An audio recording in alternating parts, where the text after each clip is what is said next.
السلام علیکم ورحمت الله وبرکاته. خویندرونو تل خاط آباد بریالي اوسئ. دا ژوند ډېر اړین دی، ډېر قدردان دی او ډېر خوندور هم دی.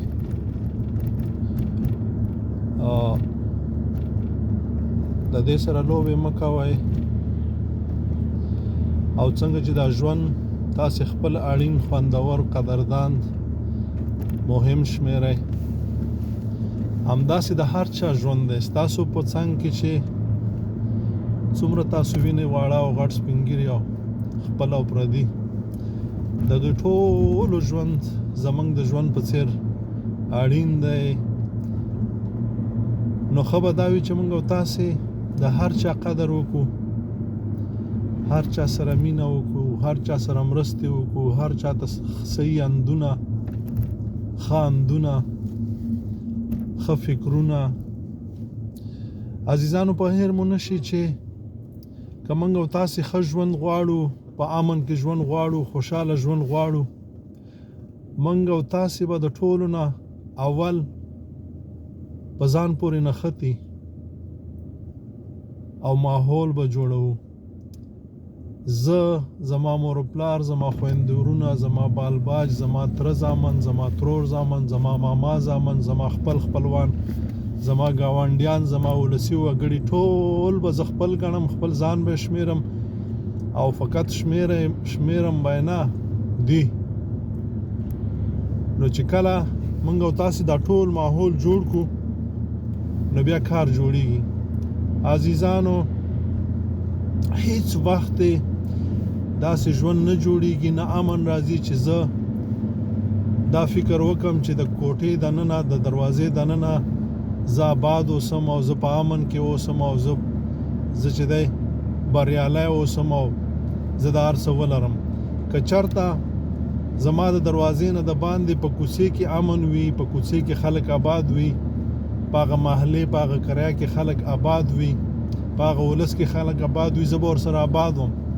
او که نه هغه خلک وږي وي، تږي وي، د تا نه خفه وي، ته یې ښه خورې او هغه د ولږې مري، او ته ښه ډډ ګرځې، او هغه چې دی غریب د بچیانو یو ګوله ډوډۍ نه لري، او ته فکر کوې چې زه به په امن کې شم، هیڅ وخت نشي راتلی. یو بله خبره دا ده چې هیڅ وخت موږ او تاسې ظلم ونه کړو. ظلم خو موږ او تاسې پېژنو. دا نه ده چې د چا د خولې نه مازې کپ راکش کړي، چا سره ښه سلام نه کوې، چا ته یو ښه فکر نه ورکوې، خان نه ورکوې، د چا په غم او ښادۍ کې نه کښېنې، د چا شیش ته اړتیا یې او ته یې لرې ورسره مرسته نه کوې. وروسته ورپسې دا شی نه دي چې ځینې په موږ او زموږ او ستاسې په ټولنه کې ځینې داسې ظالمان شته دی. ګورئ، دا ظلم داسې نه دی چې د چا مور د ووژله او د چا پلار د ووژه او د چا اولاد د وواژه. نه، دا کولی شي چې 1 روپۍ ولې نه یو تن یې واده اخیسته په زور او بیا تر مرګه پورې په هغې باندې ولاړې. دا ولې یو کنځله نه وي چې بده کنځله د چاته وکړله، یا بده خبره د ورته وکړله، یا په بده ژبه د ورته استعمال کړله، او بیا په هغه خبره پورې تر مرګه پورې ولاړې، بیا پښیمانه کېږي نه. یو خدا ستا د بېایمانۍ، د غیر انساني، د منافقت، د شیطانۍ نښه ده چې بده ژبه د وکړه، د چا حق ته وخوړه، چاته د بد وویله، کنځل د وکړله، او بیا تر مرګه پورې په هغه خبره باندې ولاړې. بیا تا ته خدای پاک دا توفیق درنکړه چې ته یې ملامته کړې، او نه د وجدان ژوندی دی. وجدان دم مړ دی. که وجدان د ژوندی وی، ته به په دې خبره پښیمانه کړی وی چې اوهو، ما خو د دې انسان حق خوړلی دی، ورغلی به وی، د هغې نه به د بښنه خوړلی وی، حق به دی په 2 چنده په 3 چنده باندې ورکړی وی، ورته ویلي به دی ما وبښه، بیا نو د هغه کارو چې تا بخي که د نه بخي. عزیزانو، په هیر مو نشي، زه تل دا خبره کوم چې یو د انسانانو حقوق دي، یو د الله حقوق دي. که د الله حقوق تا ته په استغفارو باندې او په تهجدو باندې او په تسبیحاتو باندې وبخي، خو د الله خوښه ده.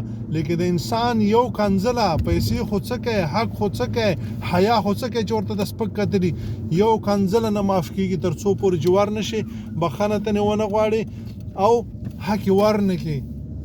دغه تهجد او دغه نفلونه او چاشتونه او ابین او تسبیحات او د جمع منځونه، دغه حجونه او دغه عمرې، دا د په هغې کې نه ځي، او یا به دا ټول په هغې کې ځي، په ورځ د قیامت به ورته حق ورکوي. نو عزیزانو، راځي چې په رښتیا وشو، راځي چې هغه انسانان سو څنګه چې خدای پاک موږ او تاسو ته درس را کړی دی، څنګه چې انبیا راغلي موږ او تاسو ته د ژوند چل ښودلی چې ژوند دغسې دی. که موږ او تاسو په رښتیا باندې شو هر څه جوړېږي. موږ منافقین یو، موږ غاصبین یو، موږ خیانتګر یو، هیڅ کمی په موږ کې نشته دی، خو څوک یې وایي او څوک یې نه وایي.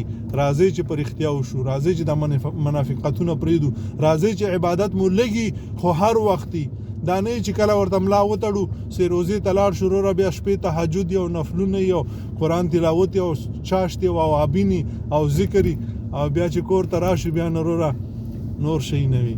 الله مو ښاد و آباد لره، ژوندي اوسئ، آباد اوسئ، ستاسې بریا زما بریا ده.